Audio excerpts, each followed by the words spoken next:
Muy bien, hemos llegado a este punto, la cuarta unidad, sobre la cual vamos a decir algunas cosas hoy para que puedan servir por el trabajo de estudio personal de grupo que ustedes harán en esta sección. La cuarta unidad de nuestro libro está dedicada, de nuestra dispensa, está dedicada a la escuela nueva en el siglo XX. Hablar de una escuela nueva significa hablar, por un lado, de positivismo, como hemos visto en sus orígenes, pero significa hablar de una nueva escuela que nace en Estados Unidos de América. Estamos hablando de un aspecto característico de la filosofía norteamericana, es lo que va bajo el nombre de pragmatismo. Se puede considerar como padre del pragmatismo norteamericano el filósofo Charles Peirce, que nació en el año 1840 aproximadamente, 1839, y que vivió hasta la primera década del 1900.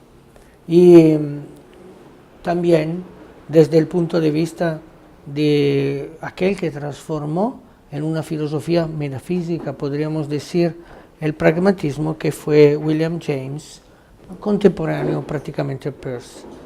En realidad, pero, la figura emblemática del pragmatismo norteamericano en filosofía y pedagogía es seguramente la figura de John Dewey, de la cual tendremos que hablar y que es la figura central del pragmatismo norteamericano.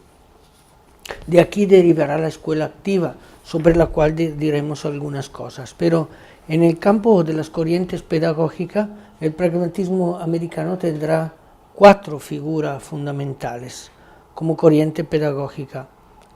John Dewey, que es el fundador de la escuela pragmática; Ovidio de Crowley, que es famoso por la pedagogía de los centros de interés; Eduardo Claparède, que es aquel que fundó o habló de la educación funcional y de la escuela a medida; y finalmente Adolphe Ferrier, que es aquel que habló de la escuela activa personalista. Entonces, en el complejo de la escuela activa, como ustedes ven, se alternan diferentes pedagogos, algunos de corte fundamentalmente pragmatista y otros que, tomando algunos elementos de la escuela activa del pragmatismo norteamericano, pero virarán, se inclinarán hacia una escuela activa de carácter personalista, del cual tendremos modo de hablar al final de esta pequeña conversación. Fijamos primero la atención sobre John Dewey y la escuela pragmatista norteamericana. John Dewey es un personaje particularmente importante en el campo pedagógico, tan importante que en Estados Unidos, cuando él cumplió los 80 años, declararon días de asueto a nivel nacional, un poco como sucederá en el Perú hoy, si el Perú gana y va al Mundial, hoy el 15 de noviembre, por lo tanto, día del partido entre Perú y Nueva Zelanda. Del mismo modo, pasando un poco la ironía del caso, del mismo modo, cuando John Dewey cumplió los 80 años en Estados Unidos, fue declarada fiesta nacional, para decir la importancia que su pensamiento tuvo en Norteamérica. Nació en el 1859 y tuvo una vida larguísima, murió en el 1952, entonces con más de 90 años. ¿Cuáles son las características de sus concepciones pedagógica y psicológica? El tema central de Dewey está ligado a la concepción que él tiene del conocimiento, en particular de la cuestión de cómo el hombre conoce la realidad y cuál es la función de la inteligencia y la razón humana. Desde el punto de vista filosófico, en síntesis, se puede decir que para Dewey la inteligencia humana y la razón humana no tiene como fin el conocimiento de la verdad. Es decir, según Dewey, la razón humana no es dada al ser humano para alcanzar el significado de la existencia, para buscar un sentido último de la vida, inclusive un sentido trascendente de la vida. La razón no es interesante porque es el instrumento a través el cual la razón, el hombre se puede interrogar sobre el significado de la cosa, el porqué de las cosas, el sentido último de la existencia y de los grandes misterios de la existencia humana. Más bien, aparecer, según el punto de vista de Dewey y de su corriente del pragmatismo norteamericano, la inteligencia humana es una herramienta para resolver problemas, es un instrumento para adecuarse a la vida, para lograr ser dentro de la existencia activos y en el mismo tiempo protagonistas, diríamos así, del progreso de la humanidad a través fundamentalmente de una función de adaptación. Es decir, la razón es la capacidad que tiene el hombre de adaptarse. Ustedes pueden entender desde un cierto punto de vista que esto tiene a colación toda una serie de elementos que vienen del positivismo y hasta del evolucionismo de Charles Darwin. Después, desde el punto de vista de su aporte pedagógico, hay seguramente, si bien dentro del marco de esta visión filosófica que deja mucho a desear, porque elimina ciertos aspectos importantes de la experiencia humana, como son todos los aspectos ligados a la trascendencia del ser humano, a la búsqueda del significado y a la búsqueda de la verdad, que a su juicio no es relevante, o por lo menos hay que considerarla como una verdad práctica. Más allá de estos elementos, él aportó cosas interesantes en la escuela, sobre todo porque puso al centro de la escuela el alumno. De aquí viene el tema de la así llamada escuela activa. Desde el punto de vista de la escuela, por lo tanto, la importancia que da Dewey es a la actividad en la vida humana. La inteligencia, como hemos dicho, es un instrumento para la acción, y la verdad no es otra cosa que un valor comprobado por los hechos y resultados. De este punto de vista, su filosofía está caracterizada también por un cierto experimentalismo, como ustedes podrán encontrar en su libro. Pone al centro la experiencia como concebida como acción y praxis de la vida. También aquí habría que discutir sobre el concepto de experiencia que tiene Dewey, porque Dewey concibe la experiencia como la había concebida el positivismo. Es decir, para él la experiencia es simplemente la experiencia ligada a la sensibilidad. Por esto, desde el punto de vista crítico, nosotros podemos decir que la pedagogía de Dewey tiene algunos importantes límites principales que están en la negación de la dimensión trascendente del ser humano. Después, en el texto, podrán ustedes encontrar también cuáles son los elementos fundamentales, los principios fundamentales de la escuela nueva. Lo encontrarán en las páginas 69 siguientes. Otra figura importante en este contexto, prácticamente contemporánea a John Dewey, es la figura de Georg Kirchensteiner, que va conocido para la escuela del trabajo. Otro contexto también de la nueva industrialización, sobre todo de Alemania, donde él vivió. Él nació en la ciudad de Múnich, y Kirchensteiner es el pedagogo conocido por el énfasis que puso en la escuela del trabajo, en la enseñanza profesional. Hay que comprenderlo dentro de su contexto. Es el contexto de la industrialización de la Europa Central, es el contexto de la aparición de las grandes industrias, y Kirchensteiner quiere formar unos jóvenes que sean la nueva fuerza de trabajo de la Alemania que se está formando y que se está emergiendo. Según él, el trabajo es no solo un factor importante por la sociedad, sino el valor del trabajo es también un valor de carácter formativo para el joven. Él sostiene que el trabajo, como leerán en su separata, es el medio más seguro para formar intelectual, moral y socialmente a la persona. Es lo que da la grandeza a la vida, y también es importante ver la concepción del trabajo que él tiene.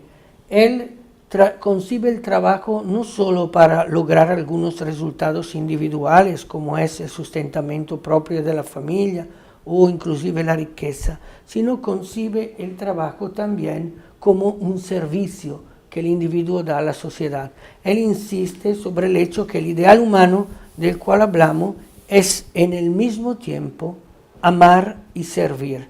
Por esto, su gran reforma educativa consiste en transformar las escuelas en un laboratorio que está hecho de ejercicios humanos y prácticos, y como lugar donde el hombre va comenzando a formar su propia personalidad a través del trabajo. Es un tipo de educación que pone mucha énfasis sobre la conducta recta y moral de la persona y tiene una fuerte orientación de carácter social, como hemos visto, concibiendo el trabajo como un servicio a los demás.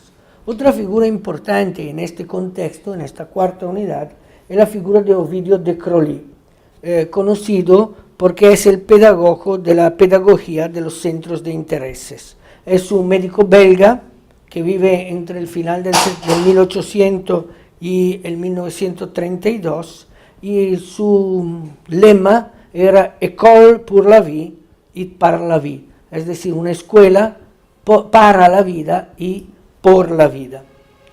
Para de Crolles, el conocimiento primordial del niño es un conocimiento de carácter global, sincrético, y como tal debe desarrollarse poco a poco. Primero conoce por fisionomía y después viene una segunda fase, que es una fase de análisis.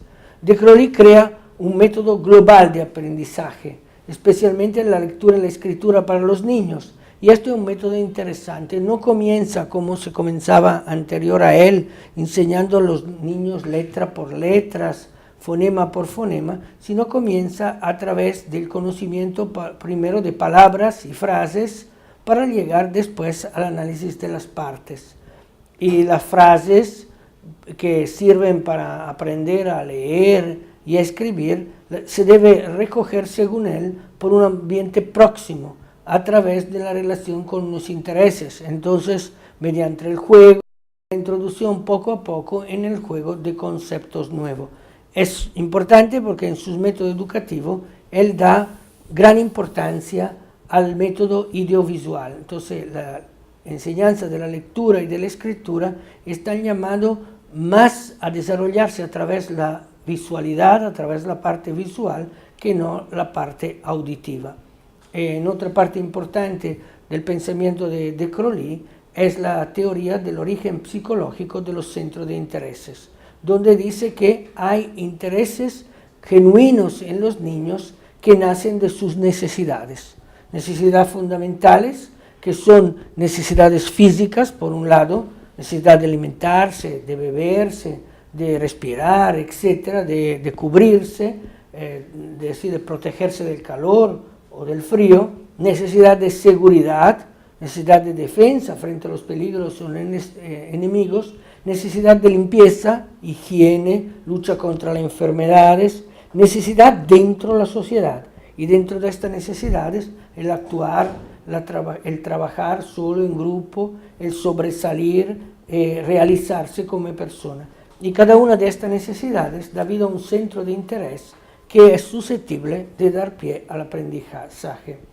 Esto es un aspecto importante del pensamiento de Crolles, el cual dice que a través de estos centros de interés, y respetando estos centros de intereses y a través del juego educativo, se puede articular la educación, formación del joven o del niño, que se articula a través de tres tipos de ejercicio: ejercicio de observación, ejercicio de asociación y ejercicio de expresión.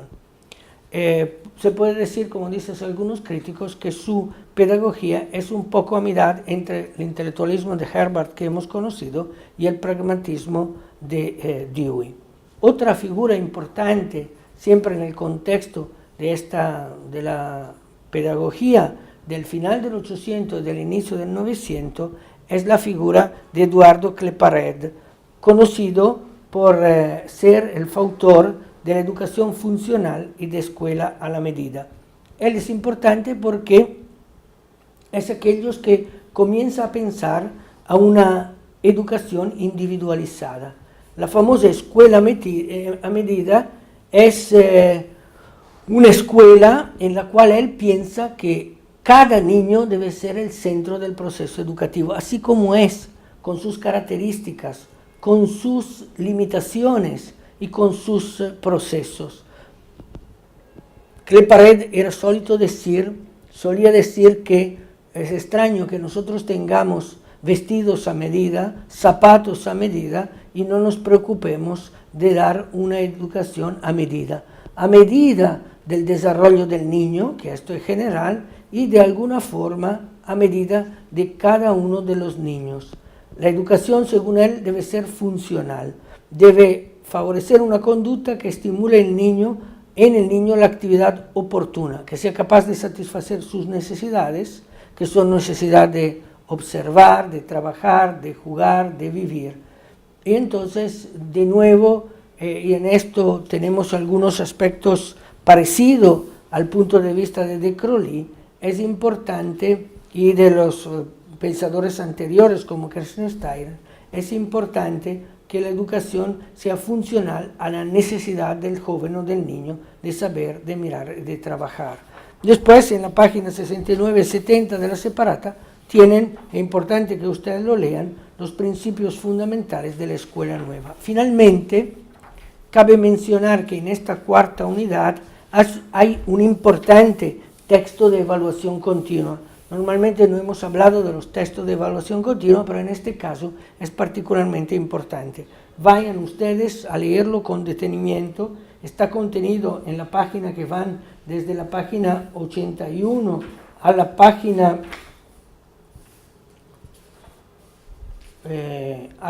88, porque nos habla de la escuela personalista del siglo XX.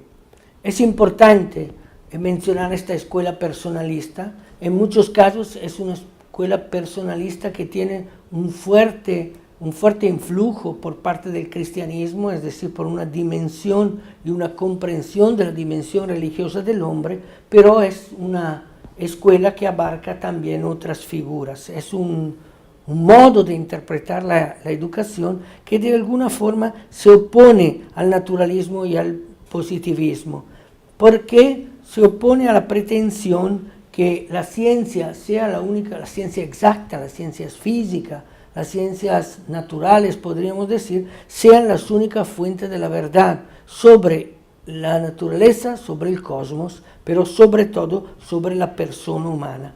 Es decir, esta corriente pedagógica que llamamos de escuela personalista insiste sobre el hecho que el ser humano no es solo un conjunto de procesos biológicos, psicológicos, fisiológicos, sino que el ser humano es algo más grande. El ser humano es persona y por lo tanto, además que una inteligencia, además que una sensibilidad, posee un corazón del cual surgen muchos pensamientos y acciones. El fundador del personalismo, como ustedes seguramente saben, la palabra personalismo está ligada en particular al filósofo francés Emmanuel Mounier, que hizo un manifiesto del personalismo, manifiesto en el cual afirma el primado de la persona humana sobre todas las necesidades materiales y también sobre las necesidades o los mecanismos de carácter social. Podríamos decir que el personalismo es en el mismo tiempo una filosofía y una antropología, o mejor dicho, es una importante antropología filosófica. En el campo de la educación tenemos importantes figuras, de ellos quizás la figura más emblemática en el ambiente hispano es la figura de Víctor García Oss, que ha vivido gran parte del siglo XX y falleció en 1971. Así como hay una antropología personalista, no hay una sola antropología, no hay una sola pedagogía personalista, hay diferentes tendencias dentro del enfoque personalístico. Podríamos decir que podríamos enfocar ahora solo simplemente algunos principios fundamentales de la enseñanza personalista. El primero, que son ligados ya desde el punto de vista filosófico también al pensamiento de Søren Kierkegaard, que fue un grande filósofo precursor del personalismo. La primera categoría es la categoría de la posibilidad, es decir, que el desarrollo de cada estudiante debe estar de acuerdo con sus capacidades, con su ritmo, con su circunstancia, porque cada persona es única y cada persona tiene el derecho, tiene la posibilidad, el derecho de completarse y educarse. El segundo concepto es el concepto de autonomía, en el sentido que la persona no depende de los mecanismos externos, ellos influyen, pero hay algo en la persona humana que es más grande de las circunstancias exteriores y por lo tanto el desarrollo y la formación de la persona humana está ligada al concepto de la libertad. El tercer aspecto importante es que la persona es algo abierto a los demás y a la trascendencia. Entonces el ser humano tiene estas dos grandes características, apertura al otro y apertura a la trascendencia, elementos y objetivos que no pueden ser descuidados en el proceso educativo. Otro elemento importante de la escuela personalista es el concepto de la libertad y de la responsabilidad de la persona. La persona es libre, pero en el mismo tiempo es responsable, responsable de sus actos, responsable de sus decisiones, porque la libertad no es simplemente hacer lo que a uno le parece, sino construir el bien común. Y esto, construcción del bien común que viene a través de la acción y la actividad social. Y por lo tanto, también en el campo de la educación, la novedad que introduce la escuela personalista es que la educación es siempre un diálogo entre dos libertades, diálogos entre dos personalidades. En este contexto, ustedes leerán, hay varias figuras de la escuela personalista en el campo de la pedagogía, en particular en Latinoamérica, es inútil que yo lo comente porque ustedes lo conocen mejor que yo, hay la escuela liberadora de Paulo Freire. Yo subrayaría solo lo que todos saben, que Paulo Freire hace una interesante y famosa distinción entre dos modelos de escuela. La escuela que él llama escuela bancaria y la otra que es la escuela liberadora. La escuela bancaria es la escuela donde el profesor es lo que siempre educa, el educando es siempre pasivo y hay una serie de otras características. La escuela vertical, en la escuela donde la educación no viene a través de un diálogo y de un enriquecimiento recíproco, donde el joven no es protagonista, donde enseña lo que tiene y el otro debe solo absorber, y la escuela liberadora que al contrario es una escuela donde hay una continua capacidad de problematizar, una continua capacidad de narrar, describir, interlocuir e interactuar entre el maestro, que ya no es el que detiene el saber, y el alumno, el que debe ser de alguna forma como llenado de contenido, sino es un diálogo de comunicación verdadera. Después ustedes leerán el tema de la escuela libertaria de Neil, que es otra experiencia muy interesante, sobre todo que se inserta en un contexto muy particular de Escocia, con una serie de cuestiones importantes que ahora no viene el caso de describir. Leerán también la escuela de Carl Roger, con la famosa educación de carácter no directivo, y así podrán completar la visión de estos diferentes enfoques de un cierto personalismo en la educación. Nos quedará para la última sección nuestra la quinta unidad, que son los paradigmas en la educación. Evidentemente, saludándolos, debo mencionar que estas escuelas del siglo XX, que son las más actuales, son también aquellas que requieren por parte nuestra un mayor esfuerzo de lectura y comprensión, porque son escuelas cuya riqueza desde el punto de vista de los contenidos y cuyo número de publicaciones son tan grandes que prácticamente imposible resumirle en poca página. Muchas gracias.